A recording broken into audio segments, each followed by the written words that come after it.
Hey there, it's Jill Havens. I completed experiment number 5 of the E-Cubed book. Took me a few days longer than expected because it was actually a 6-day long experiment. So, I have a lot of things highlighted in this chapter, so you're going to have to bear with me. Like I said, it was experiment number 5 in Pam Grout's E-Cubed.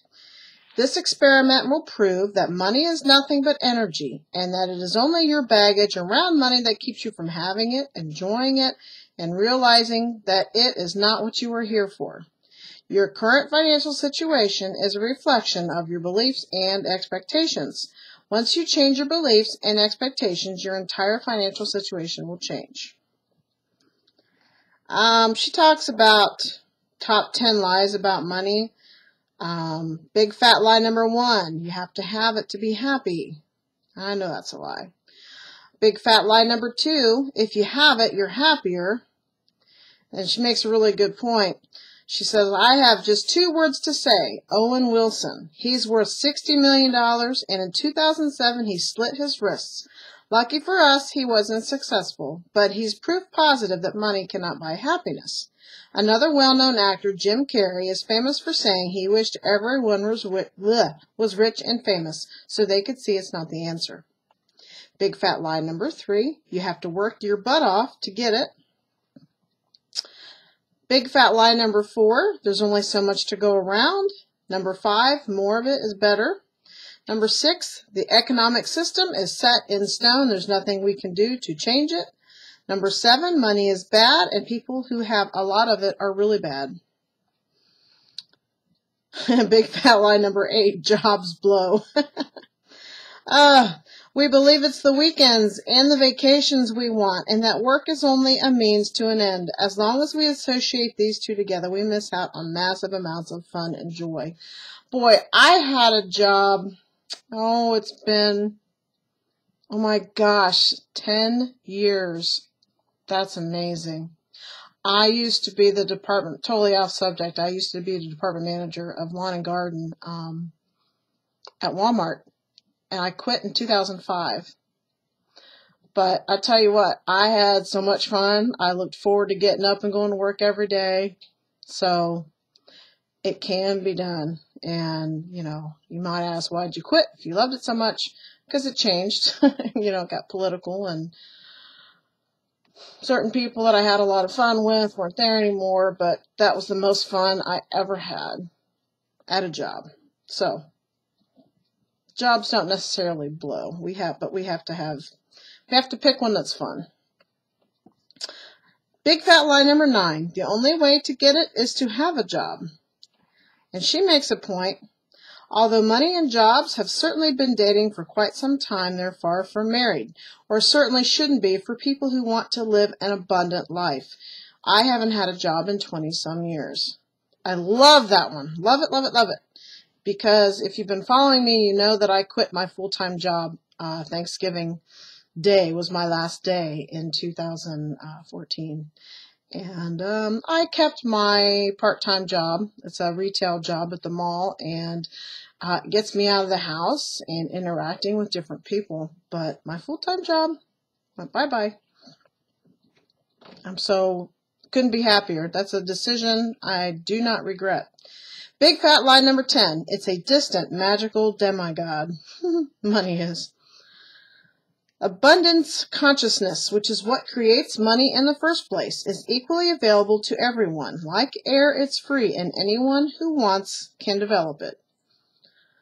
But you have to first get these 6 things.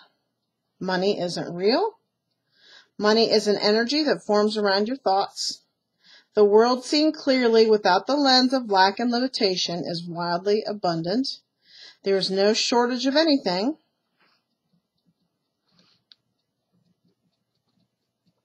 And everything you really need is already provided. If we focus on the planet's unending largesse rather than on the marketer's drumbeat of limitation, on the bounteous gifts that spread out before us on every side rather than on TV commercials that suggest erectile dysfunction, depression, and sleeping problems, then we can rewrite the dominant paradigm. So, TV suggesting things that we should want doesn't mean we have to want them, because everything that we could possibly want is already here. It's already provided. Abundance is forever on display in the natural world. Just look at a tree. It has thousands of individual leaves, and as for the number of trees on this planet, I couldn't hazard a guess. Or try counting the blades of grass in 1 square foot of your front yard. Mother Nature, aka the natural world before humans imposed fear on her, provides for every single need. It is only our illusory belief and limitation that keeps our riches away. I'm working on that. If you can see it in your mind, you can hold it in your hand. Experiment number 1. There's actually 2 experiments in this chapter. Johnny Moneyseed, or the circle can't be broken. You don't have to create financial abundance. It's already there. The sub-hypothesis, if I give away money, I will receive even more money. It's an inalterable principle. What you give comes back to you multiplied and running over.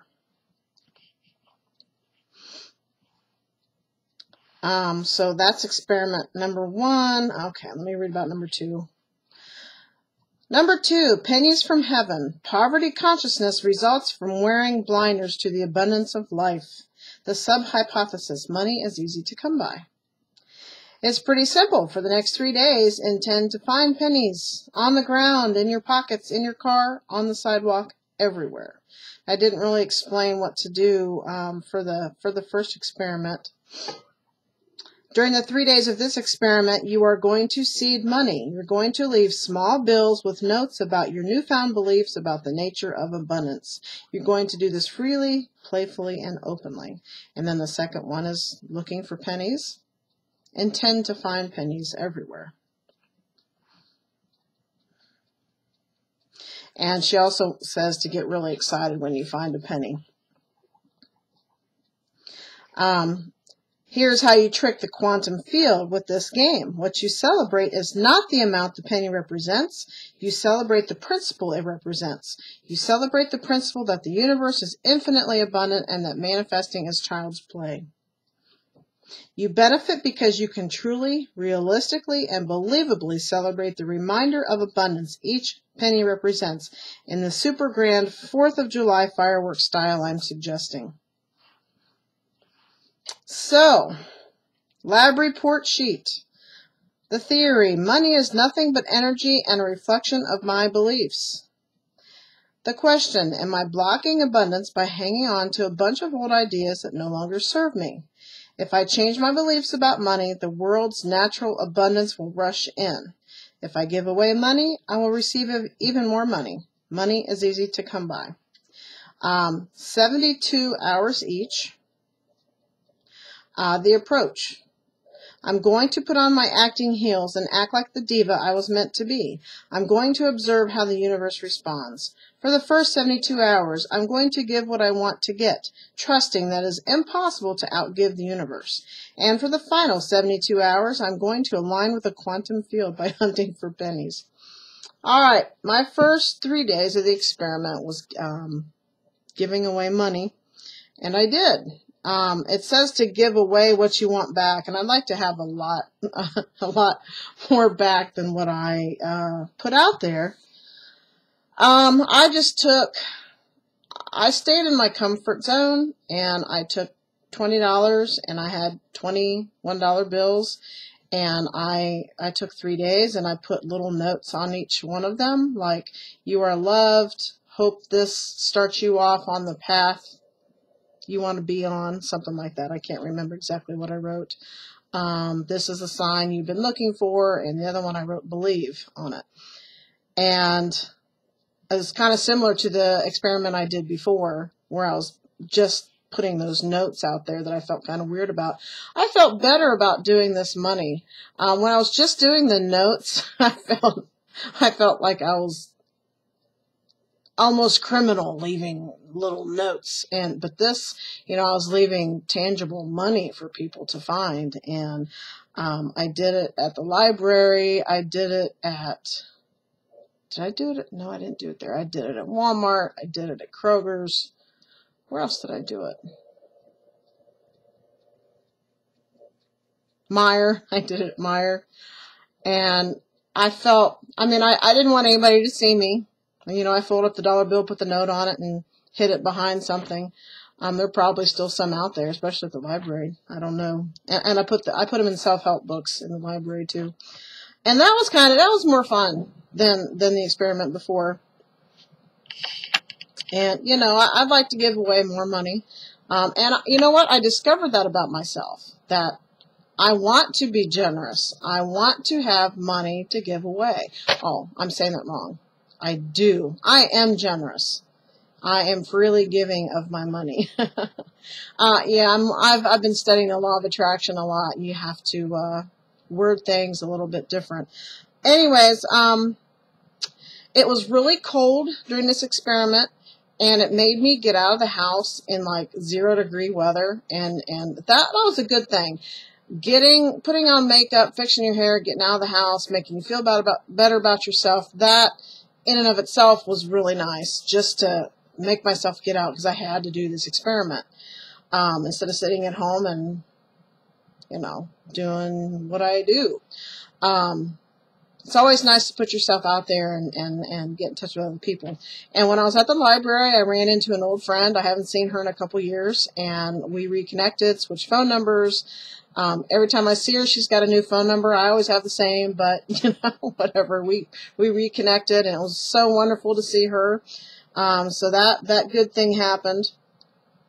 And as far as getting money back, I gave away $20. Have I gotten that $20 back? No, not yet. I know it's coming. I did receive some money that somebody owed me. It wasn't quite 20, but, it was handy. I was glad to have it. So that happened. That tells me I still have some limiting beliefs about money that I need to continue to work on. And I've been doing that every single day. So it's an ongoing process. And I suspect for anybody who's watching this can't just go, oh, flip a switch and your attitude about money is different, It takes practice. It takes time. And with the penny thing, it's really interesting. I went in search of, pennies. And the only place I found pennies were at home and in my car, places that were mine.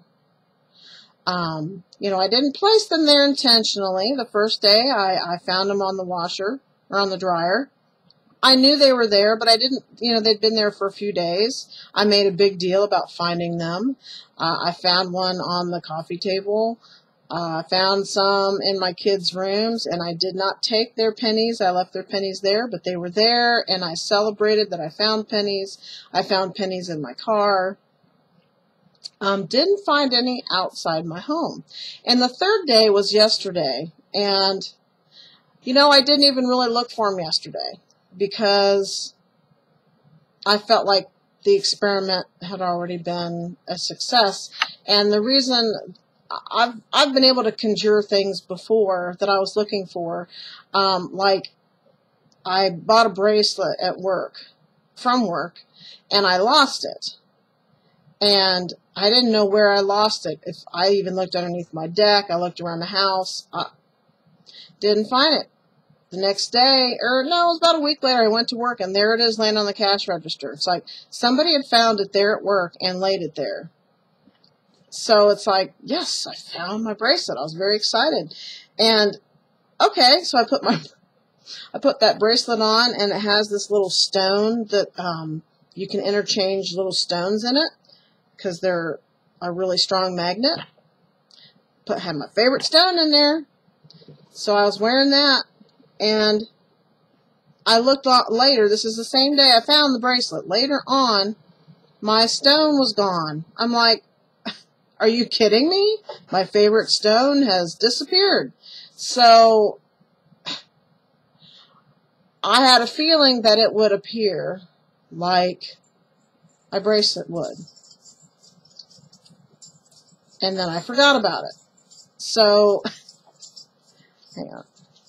My dog is acting up.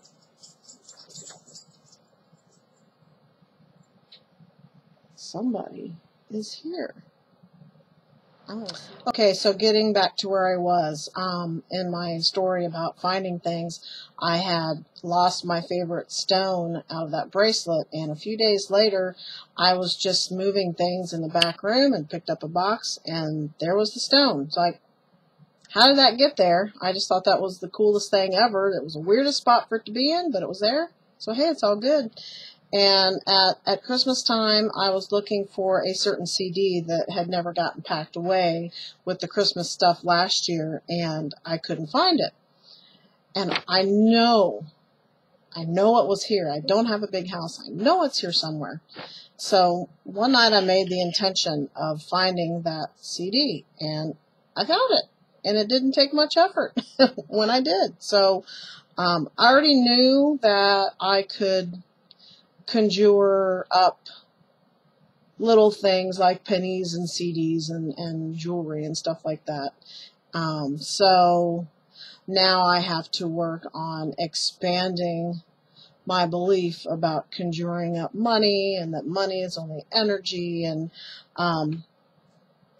probably going to reread that chapter a little bit. You know, the fine points, and I do a lot of studying of the law of attraction, and I'm constantly working on my mindset and changing it. So I'm not really sure.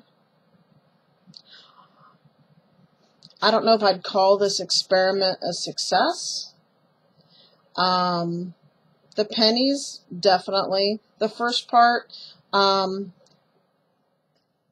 helped change my mood and my mindset, so that definitely helped. And I'm still waiting for the money to appear, but I know it's out there, so I just gotta change my mindset and go get it.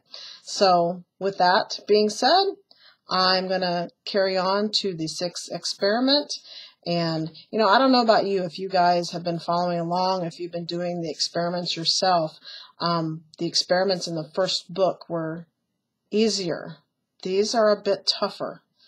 But they're still worth doing, because there's a lot of self-discovery along the way. So, you guys have a good one, and we'll talk soon. Thanks for watching.